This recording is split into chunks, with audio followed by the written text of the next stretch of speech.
Well, hello everybody. It's Stuart Watson here again to bring you yet another very special edition of the Kings of Anglia podcast, brought to you in association with the East Anglian Daily Times. Those watching will see we've got another very special guest with us today. It's Ed Schwartz, joining us from across the pond in Cleveland from the ORG offices.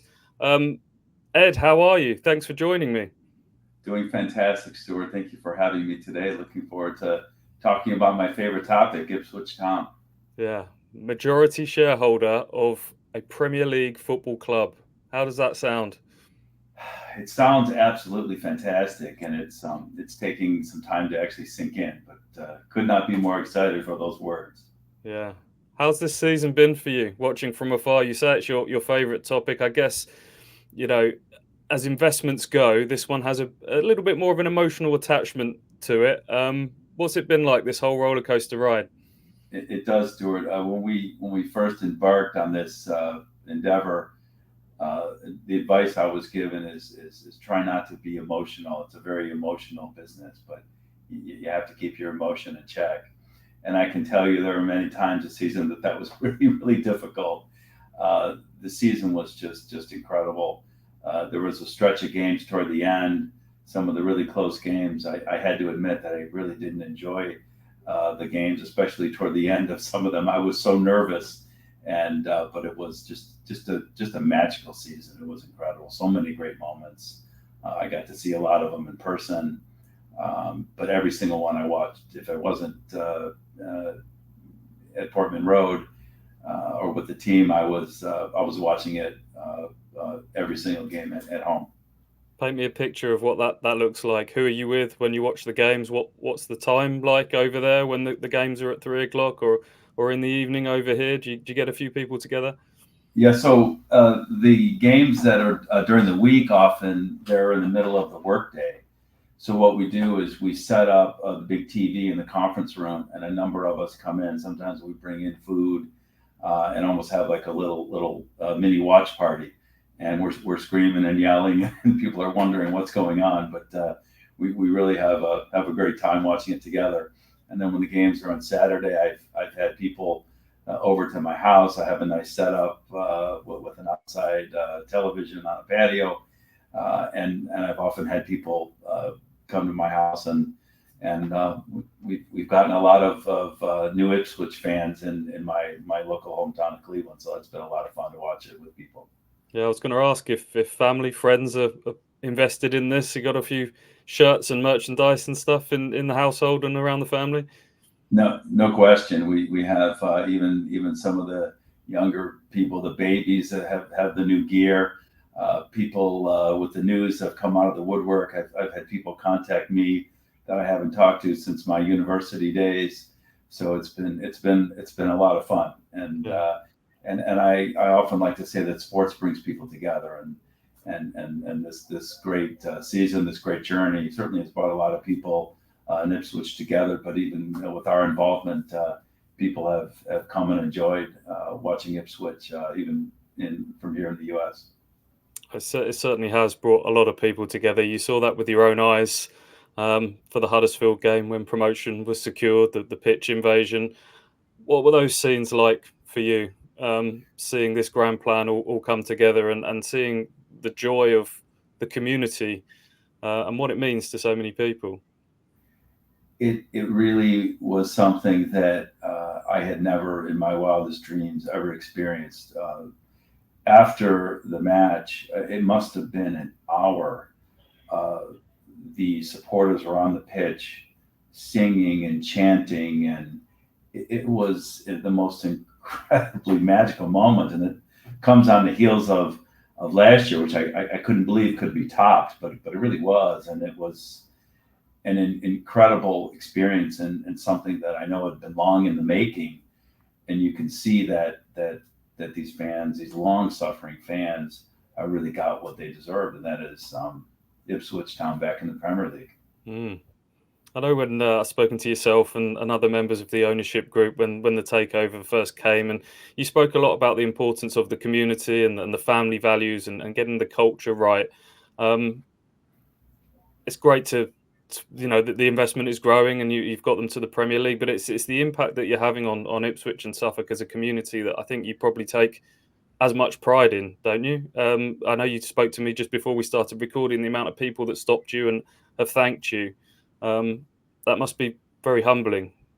It's really a big part of what we're doing. Obviously a lot of people want to focus on the winning and getting into the Premier League, but we got into this not just with the idea of winning. Of course, we wanted to win and be successful, but Mark Ashton and his entire team, one of their big selling points to ownership was, we're going to do this in a very measured, logical way.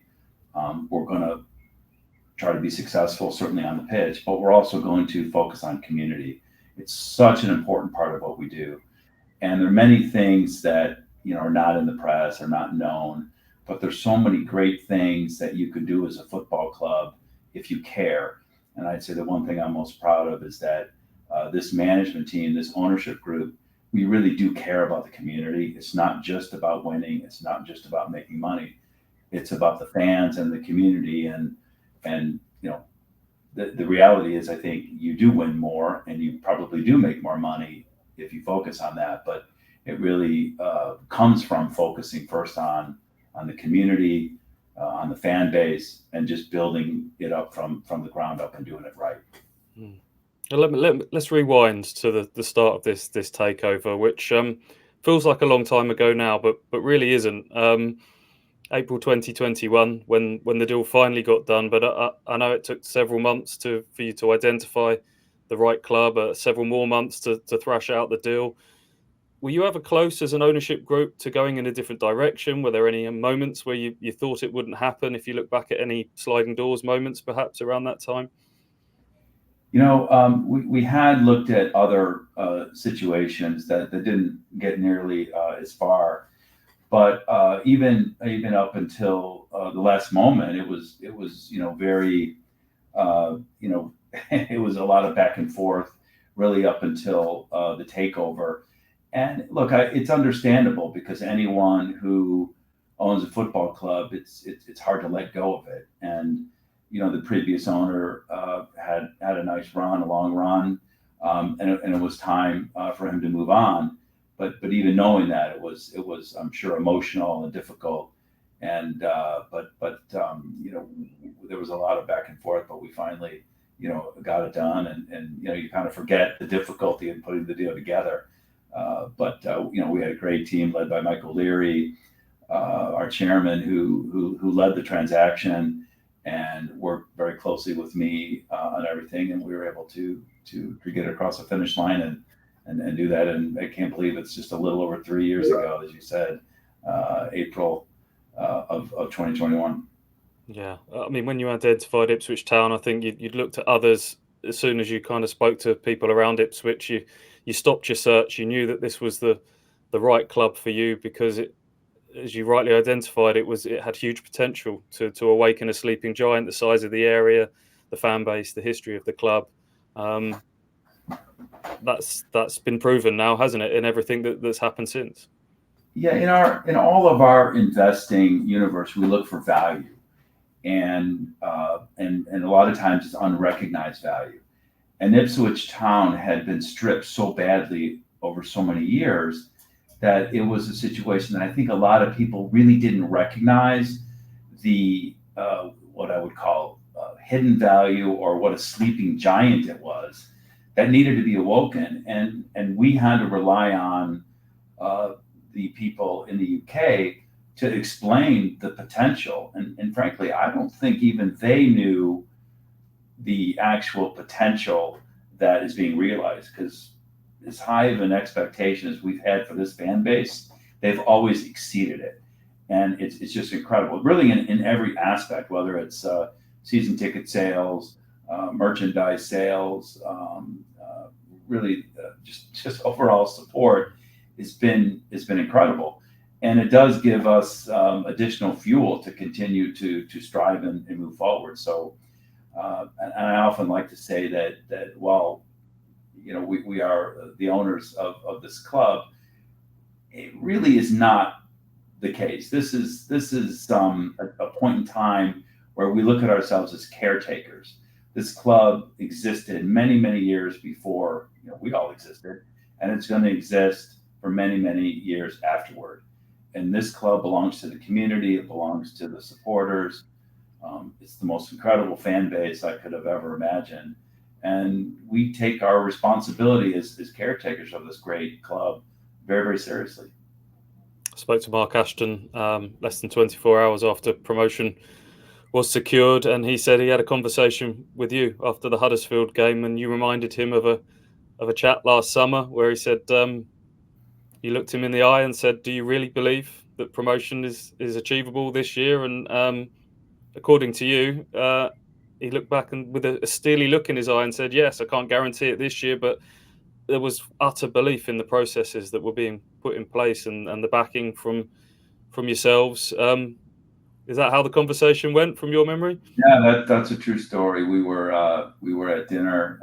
We're actually in London, and we were making plans for the future and the fundraise that we announced several months ago. And I looked Mark in the eye and I said, "Mark, can we really get promoted to the Premier League? We just had gotten promoted to the Championship." And he looked me square in the eye, like you said, and he said, "It's not a matter of if, it's just a matter of when." And that level of conviction, that level of confidence, certainly gave me what I needed, the confidence to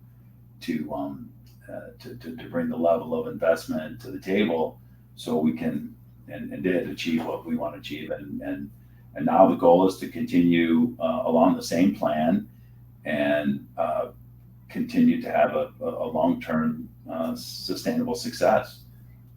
Be sensible, be smart, but I know that the management team is going to be bold and brave, and they certainly have ownership support. How's it been working with Mark? He speaks so highly of you, Ed, and the entire ownership group for giving him the oxygen to do his thing on a day-to-day basis and support the manager. How often do you meet? Do you speak? How's that relationship? There are days where we speak 3 or 4 times, and there's days where I go a few days without speaking to him. But working with Mark Ashton has been literally the most satisfying experience I've had in business in my life. Mark is an incredible professional. I often say that he is skilled enough to run any business that I've ever been associated or involved in. The business of running a football club is incredibly complicated, and Mark is an incredibly kind, generous person. He's also very tough when he needs to be, but he communicates. He's incredibly transparent, like he is with I think the media and the fan base.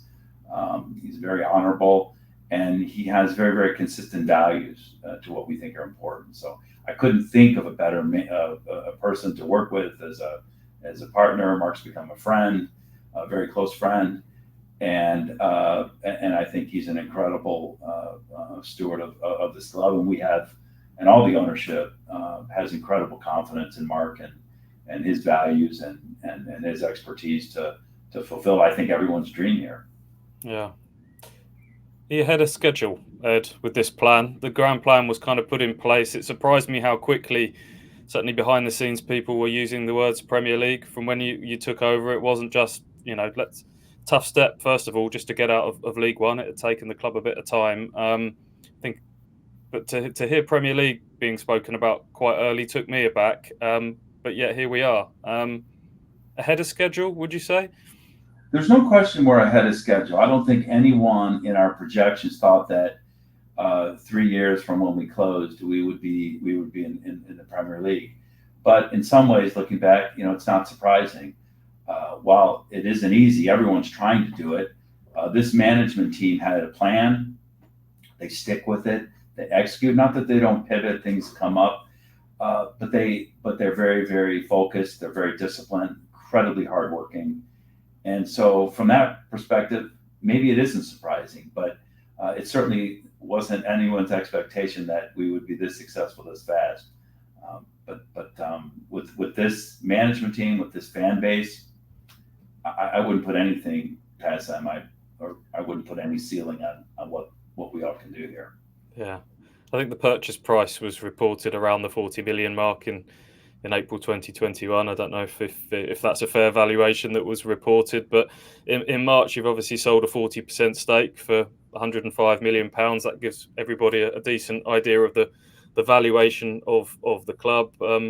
Even accounting for the millions you've put into the playing side of things and the big infrastructure projects, it's a pretty huge profit you've made in the space of 3 years. I don't know where that ranks for you in terms of the speed and the size of a return on investment for someone who's been involved in investments for a very long time. Sure, there are a lot of numbers that fly around, but the reality is, we bought a club that really had been stripped and needed a lot of investment. Some of it was one-time investment in facilities, and certainly, to beef up a lot of things, staffing and all that. So I think a lot of the numbers, if you look at just overall could be a little bit misleading, but certainly we've invested a lot of money into the club. It's been worth it, and the club certainly is worth more. But we certainly have aspirations to grow the investment even further, because we think there's just great potential, and both in UK football in general and also with Ipswich. Yeah, the new investment that's come in recently from Bright Path Sports and Sam Simon involved. What was the thinking behind that? I know you've kind of said that was always part of the plan, that once the club got into the Championship, you'd bring in more with the size of the fund behind PRS. Why was that necessary? What does it allow you to do?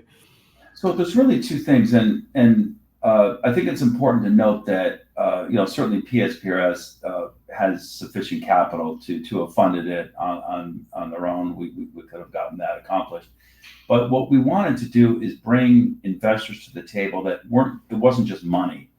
It was people with certain expertise. They had to have consistent values to what we have, and people that could help us even get to the next level, whether it be some expertise in other sporting investments in other countries like the States, could be media, entertainment, or other areas where we think we can continue to grow and enhance value. So it was important for us to bring the right people into the investment. There's people that wanted to invest that we said it just really wasn't a good fit, and others that we've brought in that we could not be more excited about, because they're going to help us to achieve even greater heights than what we've achieved so far. So that it's been very, very worthwhile. And again, it wasn't just about the money. Tell us a little bit more about the guys involved with Bright Path and Sam Simon. As you say, they bring significant capital, but it sounds like they really match your values as an ownership group as well, which is so important, isn't it? They do, and Bright Path has incredible expertise in sports, in media, entertainment, and they have brought some additional expertise to the table, which is certainly going to help us through sponsorship and other areas and other connections. Sam Simon is an incredible individual, and I'm sure the local people are going to enjoy when they get to know him more. But he's really a special person who's built an incredible business from nothing, really truly the American dream, as we say over here. He's an incredible family man, and he really understands the role that the ownership here is playing, and that is, we're providing capital, strategic advice, but we're not meddling. And Sam has run some incredibly large, successful businesses, and he understands when you have a Mark Ashton and this incredible management team, you give them what they need in terms of resources, and you let them get on with it, and don't try to micromanage. So we're lucky that we have people like that in the group. That they'll provide expertise, they'll help when called upon, but they're not getting in the way. Because I think a lot of times you've got a CEO and a management team, and what are they spending their day? They're answering questions, doing reports that really kind of take away from the business. And we've really tried to box that off and say, no, let's not do that. We're getting great information, transparency. If there's ever a slight problem or issue, we're told about it, and so there's no shocks or surprises. So it's just working really, really well. And the Bright Path people, Phil and Jake, have been phenomenal. They understand the same process, and so we couldn't be more delighted with this group and what they're bringing to the table. Yeah, I guess it's about kind of holding people accountable to the plans that are put in place, but also trusting them to deliver on their expertise and not, as you say, meddling in that. That's right. Yeah, That's right. Yeah. Yeah. Sorry. Go ahead. No, I was going to say, I mean, is there potential for other investors further down the line? Is there a need for that, Ed? Has that been thought about at all? There's not really a need for additional capital. There may be an opportunity if there's someone that comes up on a strategic basis, they may be added to the group.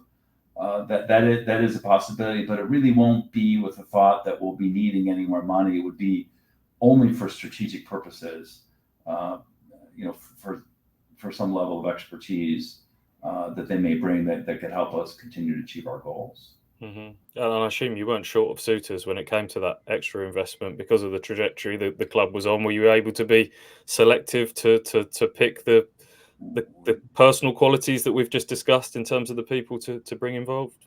That was critical, and Bright Path did an incredible job of bringing a group of investors that I literally couldn't think of a way that we could have improved it. And we had turned away a number of people because they just weren't good fits. They wanted to make the investment for other purposes to benefit themselves. And we really wanted to bring people that understood our vision, our model, and were all about Ipswich and weren't going to take things away from Ipswich. They were just going to contribute and provide the knowledge and support to management to carry us forward. That was really important in our decision. And there were some people that were turned away, but Bright Path was able to bring us enough great people in industry and sports, media, entertainment that we think are going to be very additive to our goals and objectives. Yeah. Last year after promotion from League One, I think you said this is just the start of the beginning of an incredible journey together. Do you still feel like that? Do you still feel there's incredible room for growth? That we're still very much at the beginning of this journey? I do, and without being specific, because I really don't have anything specific. I do. I don't think this is the top. I don't think this is the end. With this management team and this fan base, I really couldn't sit here right now and tell you where we could, or I think we could go, but I really do not think this is the end. I do think this is still the beginning. We've built such an incredible foundation. The fans have been incredible. They've been behind us, and we want to continue to make progress and just get better every day. Because there are examples of clubs that have stepped up to the Premier League and not only survived but thrived. Brighton is an example that Mark Ashton uses whenever we talk. Is that the hope? Is that the plan that Ipswich can consolidate themselves and push on? That's certainly our goal. We would like to be a long-term successful Premier League club. That certainly is our goal. And we certainly feel we have the right group, the right management to achieve that goal. And as ownership, we just need to provide, as Mark likes to say, the oxygen to allow them to complete the plans to achieve that. So that's really the goal of our group is to bring in the right people, make sure we have sufficient capital, we'll be sensible, we'll be smart, and hopefully that'll continue as it has been to translate into great success. As investors, it's about sort of finding the trust in the people that you've put there, and you must have absolute trust in Mark Ashton and Kieran McKenna, the decisions that they've got right time and time again. You know, it can't take much persuading for you to loosen the purse strings when those conversations come around. Yeah, it's not hard to argue with success, but I will tell you this, that there have been instances at the end of certain transfer windows where I've gone and said, okay, I know we've gotten these 4 players. Is there any reason why we should maybe stretch the budget and maybe get one more? And it's interesting because usually I think it happens the other way around, where the CEO and the manager might say, well, we need someone else. And every time they say, you know what, this is right. We don't want to upset the culture, and we think we're going to run with this, and it's worked out great. So yes, I do have incredible amount of confidence in both Mark and Kieran. They treat the money like it's their own. So it's really been a great working relationship. And we certainly ask questions and challenge and want to understand it. But it really, they've really, not every decision works out, but overall, it's certainly been. It's hard to argue with success. Yeah, that's interesting. Like you say, normally it would probably be the other way around. You'd think always wanting a little bit more, but again, that probably gives you confidence that when perhaps there is a question that we need to push for this, or I really believe that we this is going to be worthwhile. You'll know that those aren't just words. That like you say, they're treating this money like their own at times. And again, it goes back to the trust and the confidence that we have in the group, and it really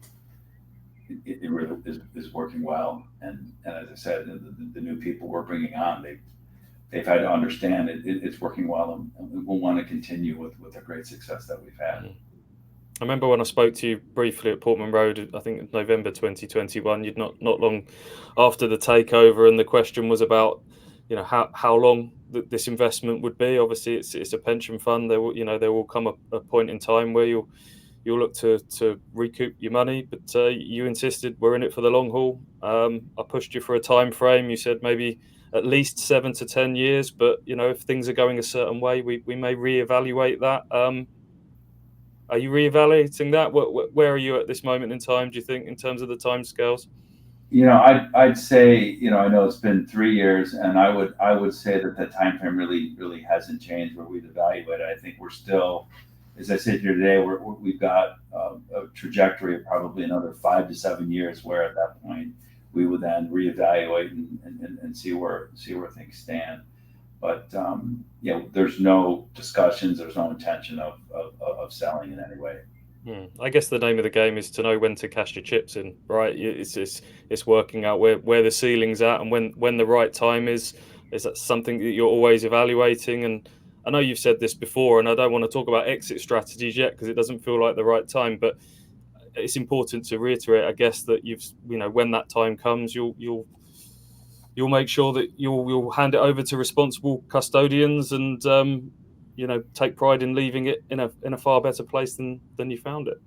There's no question about that, but I got to tell you that as we sit here today, the trajectory of both Ipswich and, we think, the popularity and the growth of media rights in football are continuing to get better, and the prospects are excellent. So we see a lot of good things happening with UK football, the growth of the brand. It's such a global brand, and we think that there's real potential in an increase in media rights, and we want to certainly recognize that. But in terms of Ipswich itself, we think that we've just scratched the surface on the potential here as well. I mean, you think about the attendance that we've had both in League One and Championship, and now we're in the Premier League. It's the potential is huge. The supporters have come out, and they've bought kits and all the all the merchandise. I mean, we've been setting records. It's incredible. So we feel very comfortable about this investment still for the long haul. We have no intention of looking for an exit. That's good to hear. And I mean, the investment in the infrastructure is the new training ground that's going to be starting to be built this summer, the new pitch, all the work that's gone on at Portman Road. You've bought land near the stadium. That says to me that this is a long-term vision. Yeah, you think about the training ground, our incubator, and building, acquiring young talent and developing them. So these are all things that are long-term investments. The training ground isn't going to pay off right away. It won't even be built for another 18 months or so. But that is another indication of our commitment here long term. Yeah. When are you next over, Ed? You getting, as soon as those fixtures come out, you'll be planning to be over for the first game? Well, I certainly plan to. We'll have some. I'll be over in the summer for a lot of planning meetings, because a lot of planning goes into the seasons. But I'll definitely plan to be over for the first fixture in August. I think for a lot of people, it will probably only sink in. Still feels a little surreal at the moment when those fixtures come out and it's Manchester United and Liverpool and Manchester City versus Ipswich Town. You're shaking your head as I say that to you. It is. It's surreal. It's incredible. And I think you're right.